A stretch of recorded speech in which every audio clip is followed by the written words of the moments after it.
What is going on, guys, and welcome back to G's Unlucky again. Happy 2022. This is gonna be my first video of the new year, so I hope you guys enjoy it.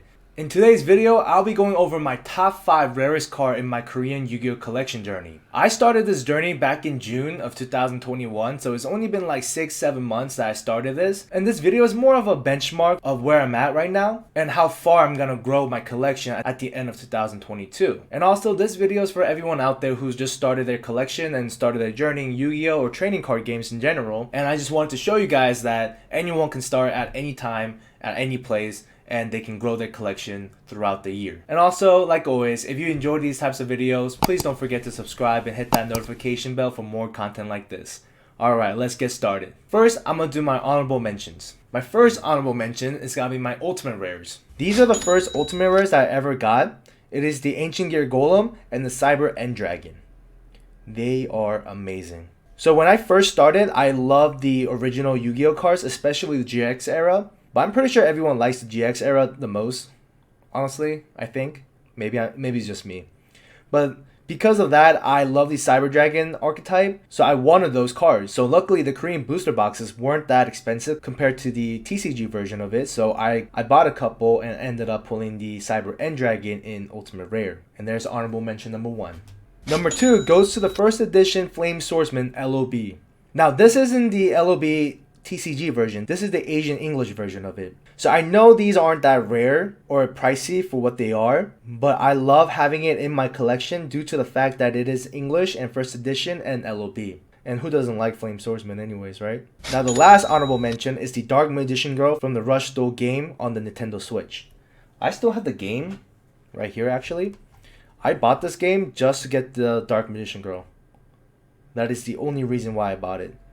I have the Switch too. I might play it and let you guys know how it is. But yeah, that is the that is the only reason why I bought it. But it is worth it. I love it. Dark Magician Girl is bae, but amazing card. I love it. Now let's get back to the top 5. So at number 5, we have the first edition Relinquish from Starter Deck Pegasus. Now this card is in a horrible condition. Like you can already see it. You can see the bend mark right here and all of that. But my goal for this year is to get all of the boss cards for every single starter deck in first edition. Whether it's in good condition, bad condition, I just want every single one of it. And I actually bought this card for about $7. Now I don't know if it was a loss on my part or his part, but for $7 I thought it was a great deal. I was still new at the time, but I got it and I honestly really like it. It's not bad at all. But yeah, my goal for this year is to get every single boss monster from every single starter deck. Hopefully I can do that by the end of this year. But that is number 5. At number 4, we have Cyber End Dragon Secret Rare Alternative Artwork. Now this card is from the Prismatic Art Collection number 1, which was released in 2021. So this is a new card. But I really like the other design for Cyber Dragons, the darker one. So when I pulled this card, I was really happy, especially in the Secret Rare form. You can also get this in the Prismatic Secret Rare, which is really hard to pull. So hopefully I'm able to get it next time. Maybe I should have switched it. I only put this at number 4 because this was in a bad condition. But I don't know. Alright, at number 3. We have the Prismatic Secret Rare Fusion Destiny. This was actually the very first Prismatic Rare that I ever pulled in my collection. And when I pulled this card, I didn't really know what this card did. But watching the TV series and playing Duel Links and just learning more and more about Yu-Gi-Oh every single day, I realized that this card was actually really good. And I didn't know much about the rarity version of it. I thought it just looked really cool, so I just kept it in a penny sleeve. But after realizing that I had this card, I put it right into a top loader. But this is an awesome card, honestly. Awesome design, awesome artwork. The Prismatic Secret Rare is like amazing. I mean, I could get a lot of hate for what I just said, but I'm still learning about Yu-Gi-Oh, about how to collect cards, about what rarities is what and what they do. I'm starting to get back into the game as well. I can't wait for Master Duels. So hopefully the more and more I collect, the more I learn and the more I play, then the more I can value these cards even more. But there you have it. That is number 3 on the list. Let's go to the last 2. At number 2, we have the Ghostware Blue Eyes Alternative White Dragon. Is that how you pronounce it? I think that is.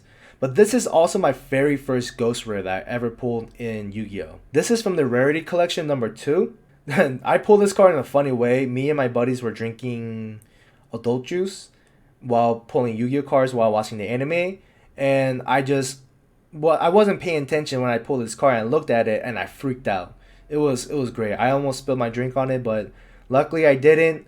But this is the very first ghost rare I ever pulled, and I absolutely love it. Now let's get to the top one, the very, very best card that I own in my collection. Not because of how rare it is, but because what it means to me. Now, number 1 is the Dark Magician Girl from Magician's Force. So I know what I just said, but this is a really rare card. It's a secret rare from one of the older first generation boxes. But the reason why this card means a lot more to me than it should is because my girlfriend bought the box for me. So I've been trying to pull this card for a while, ever since I first started. And I think I opened about 10-12 boxes of these. And out of those 12 boxes, I was able to pull 5 secret rares from it.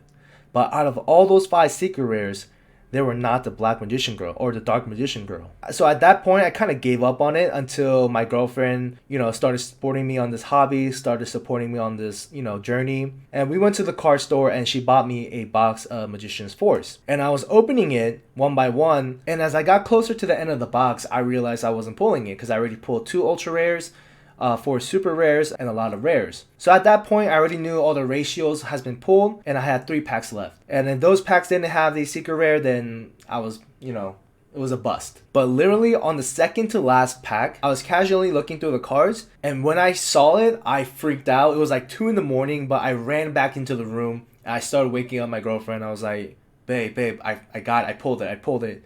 I pulled the card that I want. And she got mad that I woke her up, but I was really, really happy.